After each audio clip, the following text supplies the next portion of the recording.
نبی پاک باہر نکلے تو رکانہ پہلوان بکریاں چرا رہا تھا، کھیت میں تھا، کہنے لگا میں نبی تب مانوں گا جب میرے ساتھ کشتی کریں گے۔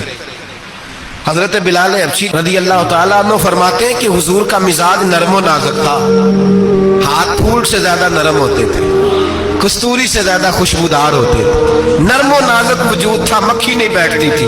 جب اس نے یہ بات کی تو میرا دل کیا میں آگے بڑھ کے کہوں تو بیوقوف ہے، کبھی کشتیوں کے ساتھ بھی تبلیغ ہوئی ہے، بیوقوف ہے تو؟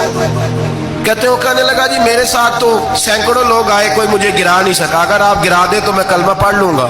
کہتے رسول پاک نے آستینیں چڑھائی، فرمایا چل آجا کشتی کر لیتے ہیں۔ تو آ صحیح میدان میں نکل، میرے رسول پاک نے آستین چڑھائی، تامت مبارک کو سمیٹا، فرمایا چل آجا آجا۔ ہر میدان میں رسول پاک تشریف لائے، نبی پاک سامنے ہوئے، حضور نے اس کو داؤ لگانے کا موقع دیا، کبھی ٹانگوں کی طرف بھاگتا، کبھی پیچھے آتا۔